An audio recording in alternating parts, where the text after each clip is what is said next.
Kita harus menangkap ini, harus paham ini. Mengapa parpol pendukung pemerintah bebas berkoalisi dan tetap diundang pertemuan, namun Nasdem tidak dilibatkan?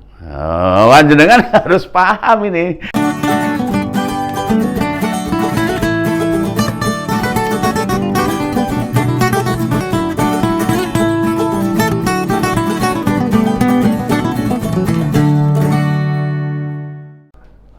Halo, ketemu lagi dengan Om Begawan. Salam Rahayu, salam sejahtera. Nah, pasca Lebaran, saya kok benar-benar menikmati suasana politik tanah air ini ya.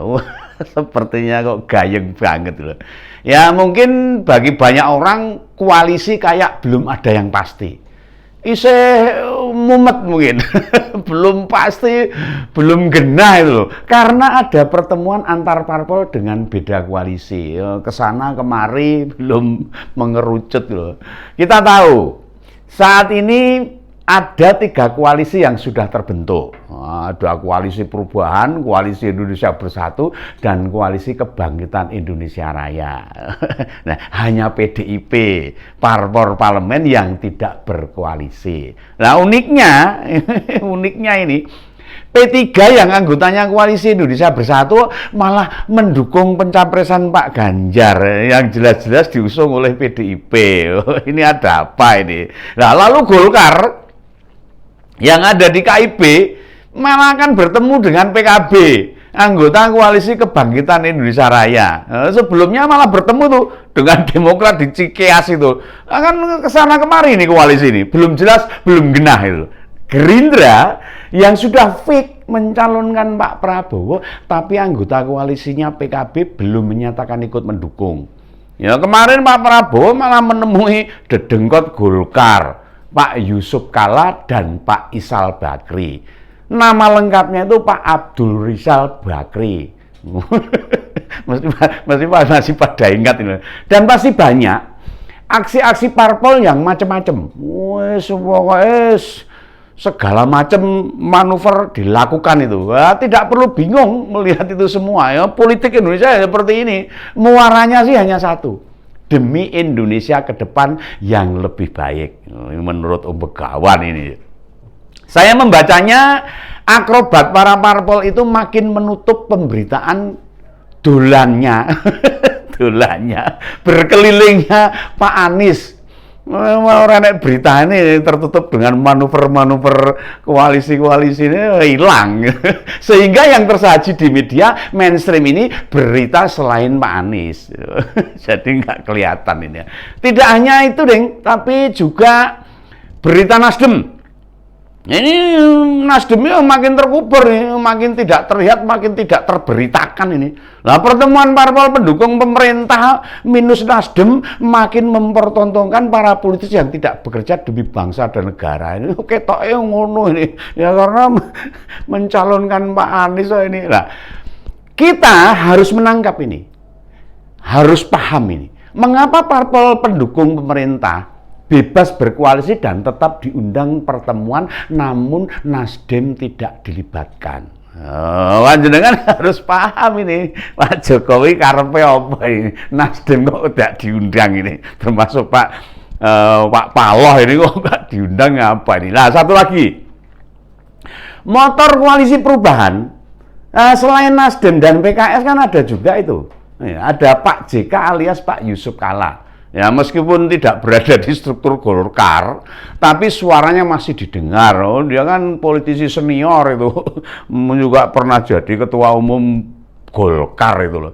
Keberhasilannya jadi wakil presiden baik saat mendampingi Pak SBY maupun Pak Jokowi menandakan pengaruhnya yang masih sangat besar sekali. Wow, Golkar ya ora iso dientengke gitu loh. Nasdem dan PKS dalam mengusung Pak Anies hanya operator lapangan saja. Kita ya mau ngono itu. Menurut Om Begawan kita ya gitu ini. Nah, sementara Demokrat semacam parpol pelengkap syarat pendaftaran sebagai bakal capres. Mung dielok ketok, mung dijikuk suarane tok. Tetapi yang di belakang layar dalam analisa saya ini, prediksi saya ya Pak JK ini, Pak Yusuf Kalla ini. Nah, makanya Datangnya Pak Prabowo menemui Pak JK itu tidak terlepas dari perintah Pak Jokowi. Kelihatannya ini, kelihatannya itu perintahkan Pak Jokowi ini, temui sana Pak JK ini lah. Lah apa gunanya Pak Jokowi mengutus Pak Prabowo menemui Pak JK? Coba, ini memberi warning. Kalau parpol pendukung pemerintah masih solid di bawah kepemimpinan Pak Jokowi, dan yang kedua, jika ingin ikut kontestasi pilpres harus melanjutkan pembangunan yang sudah diinisiasi presiden sebelumnya. Pondasi yang sudah ditata oleh Pak Jokowi harus dilanjutkan. Maka ya Pak Presiden Jokowi harus hati-hati itu untuk mendukung siapa yang akan menggantikan dia. Ya, tentunya yang harus mensejahterakan masyarakat Indonesia. Jangan sampai ini kejadian usrak, udur, padu, jotos-jotosan itu. Ribut soal kalah menang seperti pada Pilpres 2014 dan 2019 jangan lagi terulang. Ini karepnya Pak Jokowi, dan ini ya masyarakat ya mesti sarujuk dan setuju itu mendukung dengan maksud Pak Jokowi ini. Nah, pertemuan Pak Prabowo dengan Pak JK, apakah membuat opsi bakal berkoalisinya Gerindra dengan Golkar? Ya jelas, ini kalau ada pertemuan antar pimpinan parpol atau tokoh-tokoh politik itu ya mesti ada maksud dan tujuannya. Sebab Pak Erlangga dengan Pak Prabowo makin intens berkomunikasi, makin mesra. Kalau bahasanya romantis itu makin mesra. Nah, di sisi lain, P3 sudah pasti mendukung bakal capres dari PDIP, dan PAN melalui Pak Viva Yoga cenderung mengikuti langkah P3. Artinya di koalisi Indonesia Bersatu tinggal Golkar sendirian yang belum memastikan mau kemana itu loh. Mau mendukung Pak Prabowo atau mendukung Pak Ganjar. Tapi ya nanti kita lihat aja ini. Jangan bisa menunggu ini. Bahkan beberapa pihak ya ada yang mendorong loh Pak Erlangga menjadi bakal cawapres Pak Prabowo. Wah, ini medeni ini. Medeni ini. Gerindra sama Golkar ini. Tapi ya sama-sama Golkar dulu. Lah mengapa urusan Golkar perlu mendatangkan Pak JK? Nah, mengapa ini? Golkar kok perlu mendatangi Pak Yusuf Kalla? Ya sebenarnya Pak JK ini sudah tidak memiliki pengaruh loh di Golkar sebenarnya loh, karena dia sudah mantan gitu loh, mantan ketua Golkar. Justru kedatangannya Pak Prabowo itu seperti ingin menguji ada pernyataan jelas dari mantan Wapres Pak Yusuf Kalla ini tentang dukungannya pada Golkar. Ya jika pernyataan ini keluar, diakui atau tidak akan mendelegitimasi pengaruh Pak JK di koalisi perubahan. Ya seperti kita tahu lah, dibandingkan berkomunikasi dengan Golkar, Pak JK lebih banyak berinteraksi dengan koalisi perubahan. Oke, ya ngono ini. Dan koalisi ini bisa makin mengkokohkan kekuatan koalisi perubahan. Wah, dan Nasdem, PKS, dan Demokrat. Nah, diutuslah Pak Prabowo untuk mengganggu konsentrasi Pak JK. Benora nyedak-nyedak koalisi perubahan ini. Ini menurut Om Begawan loh ini. Lah memikirkan langkah-langkah strategi bagi Pak Anies. Saran Pak JK di koalisi perubahan lebih didengar dibandingkan saran dari Pak SBY. Nah, ya ini masalahnya ini. Masalahnya ini. Saran-saran Pak Yusuf Kalla kelihatannya lebih logis didengarkan oleh koalisi perubahan ya. Padahal bukan anggota koalisi perubahan itu. Lah Pak Saiku juga Pak Surya Paloh dikonfirmasi wartawan waktu itu, Pak JK menolak berkomentar. Ya alasannya sudah tak banyak aktif di politik, katanya ini ya tetap usrek wae, tetap melu wae, melu ngomong, melu komentar. Dan keputusan politik merupakan kewenangan partai, katanya begitu. Nah, dari pernyataan tersebut kita bisa menangkap maksudnya ini. Pak JK menghindar diikat dengan Golkar. Wegah mbok ikat, mbok kunci wegah, saya pengen bebas, pengen manuver, mungkin ya karepe Pak JK seperti itu. Nah, sebab jika Pak Erlangga terpilih jadi Wapres, dirinya tidak bisa banyak intervensi. Oh, jelas saat ini kan Pak Erlangga adalah ketua umum Golkar. Kalau jadi wapres ya Pak JK ora iso apa-apa. Pak JK paham dan paham betul ini. Dirinya bakal jauh lebih bebas mengatur jika presiden yang terpilih Pak Anies. Warpe yang ngono, tapi ya embo ini menurut Begawan kok meragukan gitu.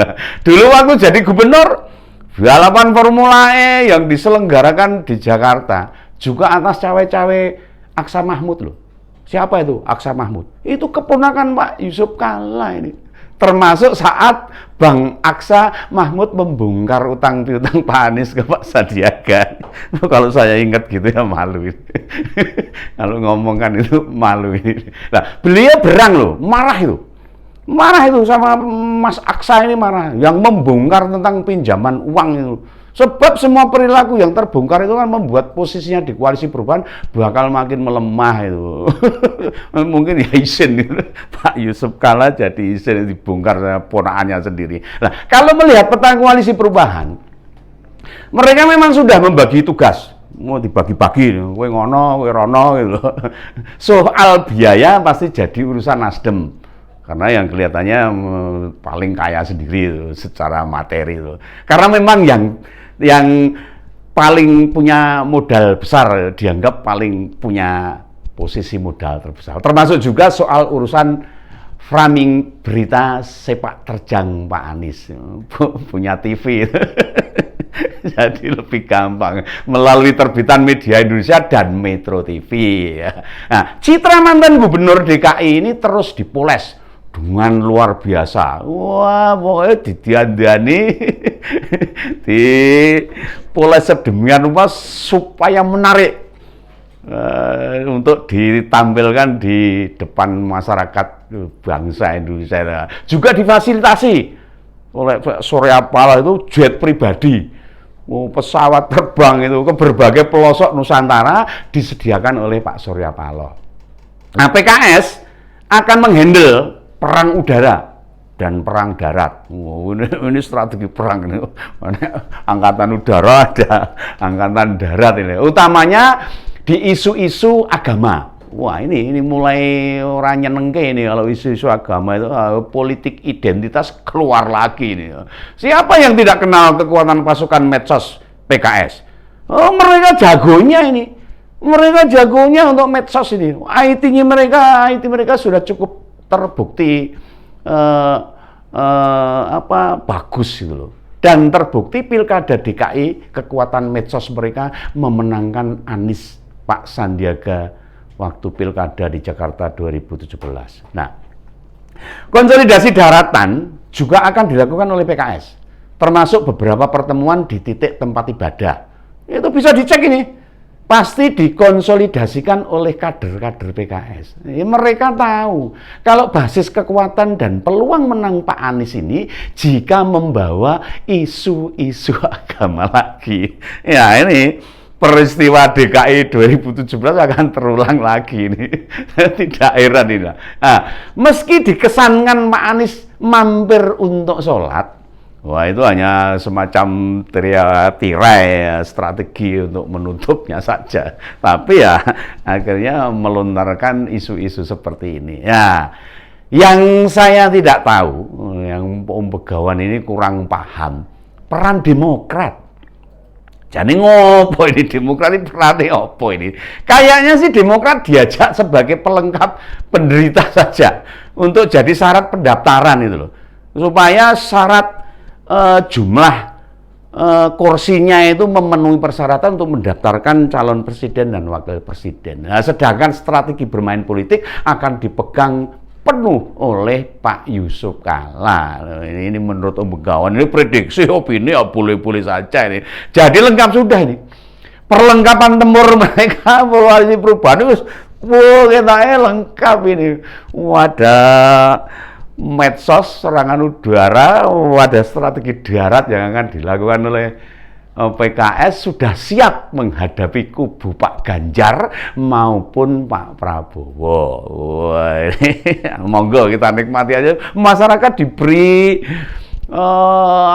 tontonan politik yang cukup hebat, bisa mencerdaskan ini. Lalu dengan lengkapnya pasukan tempur membuat mereka pasti akan mudah memenangkan Pilpres 2024. Karpe maksudnya mereka.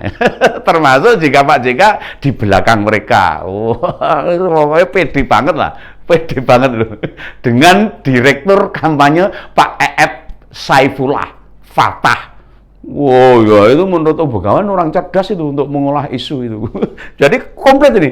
Koalisi perubahan komplit ini. Jadi Pak Ganjar sama Pak Prabowo harus hati-hati ini. Yang jelas, titik kuncinya ada pada tokoh NU apakah merapat ke koalisi perubahan atau tidak. Jika ada, maka kekuatan mereka akan bertambah. Tetapi hingga saat ini Begawan kok belum melihat ini. Siapa sih tokoh NU di tingkat provinsi apalagi nasional yang terang-terangan ini mendukung Pak Anies? Lah, enggak ada ini kelihatan ini. Faktor Nahdiyin akan makin memperbesar peluang kemenangan mereka kalau bisa mendekat, bisa merapat ini. Meski sudah masuk ke kantong-kantong NU di Jawa Timur. Kantong NU itu terbesar di Jawa Timur. Namun sepertinya belum ada yang bersedia membantu Pak Anies. Ya, jadi lupakan sajalah mimpi kemenangan pada Pilpres 2024 mendatang. Gimana dengan Pak Prabowo dan Pak Ganjar? Ya kita tunggu saja apa strategi mereka untuk bertempur dalam Pilpres 2024. Kalau gitu akan ketemu lagi di ngompol-ngompol berikutnya. Salam Begawan, sampai ketemu lagi.